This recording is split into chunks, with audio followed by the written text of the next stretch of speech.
చూస్తున్నారు హనీమూన్తో రక్త చరిత్ర రాసింది సోనం రఘువంశీ. అయితే తన బాయ్ ఫ్రెండ్ కోసం తన కట్టుకున్న మొగుడినే చంపేసింది సోనం రఘువంశీ. ప్రజెంట్ ఈ ఏదైతే ఇది జరుగుతుందో ఈ మర్డర్ అంటే హనీమూన్ కని వెళ్ళిన ఇద్దరు కపుల్స్ ఫస్ట్ అయితే హనీమూన్ కోసం అని వెళ్ళారు. అయితే అక్కడ చాలా బాగా ప్లాన్ చేసి పకడ్బందీగా తన భర్తను తన కళ్ళ ముందరనే నిందితులతో చంపించింది సోనం రఘువంశీ.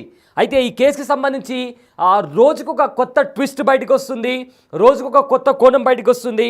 అయితే సోనం కళ్ళ ముందరనే ఎవరైతే నిందితులు ఉన్నారో వాళ్ళు సోనం కళ్ళ ముందరనే సోనం చూస్తుండగానే సోనం చెప్పినట్లుగా వాళ్ళు ఎవరైతే సోనం హస్బెండ్ రఘువంశీ ఉన్నాడో అతన్ని చంపేశారు నిందితులు. అయితే ఈ హర్రర్ స్టోరీలో దిమ్మ తిరిగే ట్విస్టులు బయటకు వస్తున్నాయి.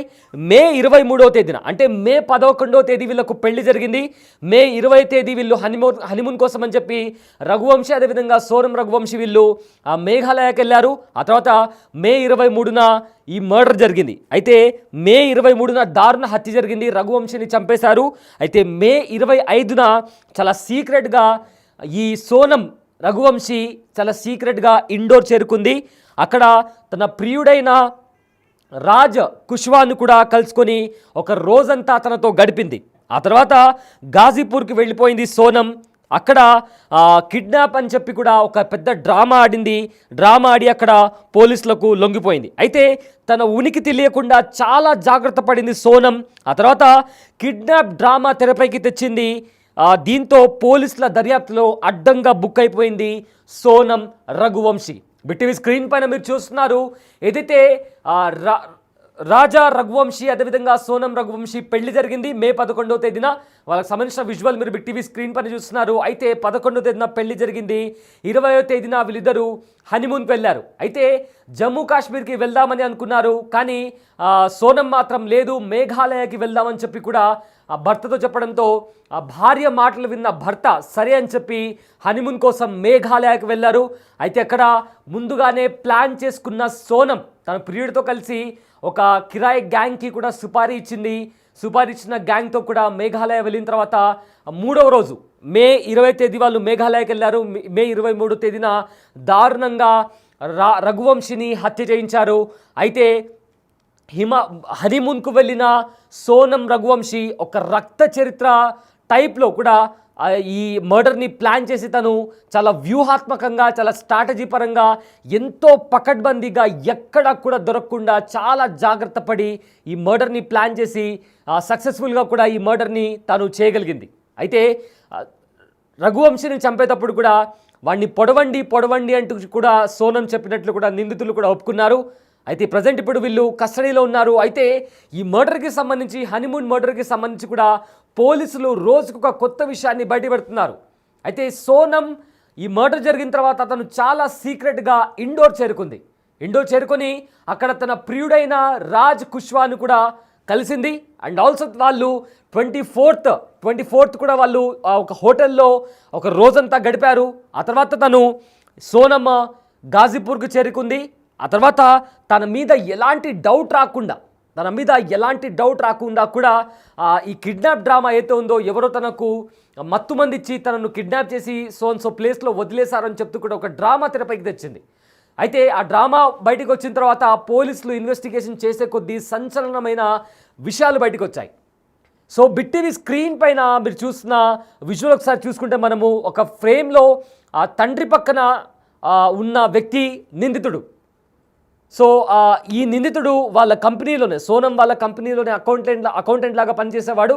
కానీ కొద్ది రోజుల తర్వాత అతను మానేసిన తర్వాత ఏదైతే పెళ్లి కుదిరిందో ఈ పెళ్లి నాకు ఇష్టం లేదు అంటూ కూడా సోనం తన తల్లితో చెప్పింది. కానీ తన తల్లి మాత్రం వినలేదు. ఎందుకంటే ఎవరైతే రఘువంశీ ఉన్నాడో వెల్ సెటిల్డ్, చాలా డబ్బున్నవాడు, సో చూడ్డానికి కూడా బాగుంటాడు, అందుకే నీ లైఫ్ సెట్ అవుతుందని చెప్పి తల్లి ఒప్పించి ఇష్టం లేని పెళ్లి చేసింది. అండ్ ఆల్సో సోనం తన తల్లికి చెప్పిందట, ఖచ్చితంగా ఈ పెళ్లి చేసుకుంటే నేను అతన్ని చంపేస్తాను అంటూ కూడా సోనం చెప్పింది. అయినా కూడా ఇష్టం లేని పెళ్లి చేసినందుకు తన భర్తను అడ్డు తొలగించుకునేందుకు సోనం ఈ దారుణానికి పాల్పడింది.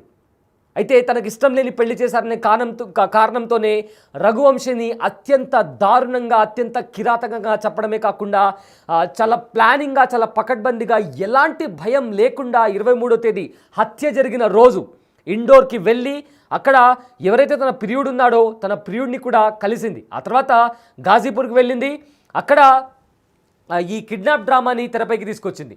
సో మొత్తం మీద ఈ ఏదైతే హనీమూన్ మర్డర్ అయితే సంచలనం సృష్టించింది దేశవ్యాప్తంగా ప్రతి ఒక్కరూ దీని గురించే మాట్లాడుకుంటున్నారు. ఇంత దారుణంగా ఎవరైనా ప్రవర్తిస్తారా అనే కోణంలో కూడా ఇప్పుడు దీని వెనుకలో ఉన్న విస్తుపోయే నిజాలు కూడా బయటికి వస్తున్నాయి.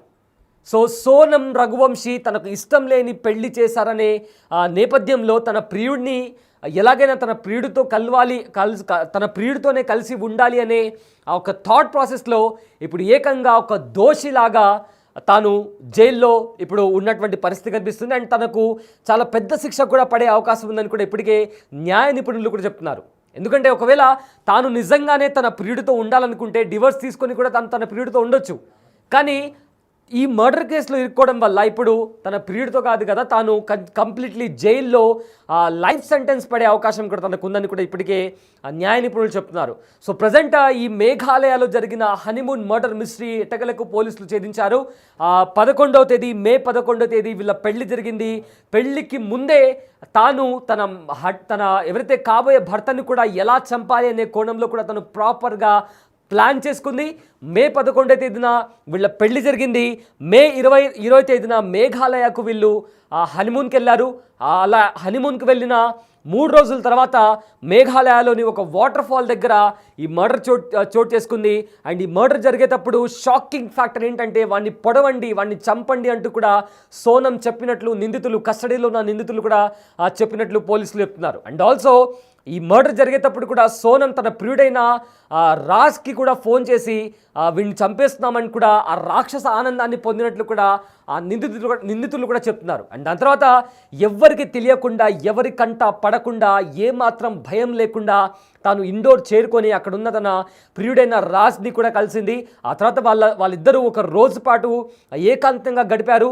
ఆ తర్వాత తన ఉనికి అంటే తాను ఎక్కడుంది ఏం చేస్తుంది ఎవ్వరికి కూడా తెలియకుండా తాను తిరిగి మళ్ళీ గాజీపూర్ చేరుకొని ఒక కిడ్నాప్ డ్రామాని తెరపైకి తెచ్చింది. అయితే దీన్ని పోలీసులు పాయింట్ టు పాయింట్ డాట్స్ అన్ని కనెక్ట్ చేసుకుంటూ వీళ్ళు ఏదైతే ఈ మర్డర్ జరిగింది అనే దగ్గర ఏదైతే వెపన్ దొరికిందో ఆ వెపన్ ద్వారా ఇది ఖచ్చితంగా మర్డర్ అని చెప్పి కనుక్కున్న పోలీసులు మెల్లమెల్లగా డాట్స్ అన్ని కలుపుకుంటూ వచ్చారు. ఏదైతే వెపన్ ఉందో ఆ వెపన్ని కూడా ఈ సోనం ఈ మహిళ ఆన్లైన్లో ఆర్డర్ చేసింది. సో ఆన్లైన్లో ఆర్డర్ చేసిన నేపథ్యంలో దాన్ని ట్రాక్ చేశారు. ఆ తర్వాత ఏదైతే ఆ లొకేషన్లో ఉన్న నెట్వర్క్స్ సోనం కాల్ డేటాని చెక్ చేశారు. హనీమూన్లో ఉన్నప్పుడు కూడా తరచుగా ఎవరైతే వీరు నిందితులు ఉన్నారో కాంట్రాక్ట్ కిల్లర్స్ ఉన్నారో వాళ్ళతో కూడా ఈ సోనం తరచు కాంటాక్ట్లో ఉంది. భర్తకు ఎలాంటి అనుమానం రాకుండా చాలా పకడ్బందీగా ఈ మర్డర్ని ప్లాన్ చేసింది సోనం రఘువంశీ.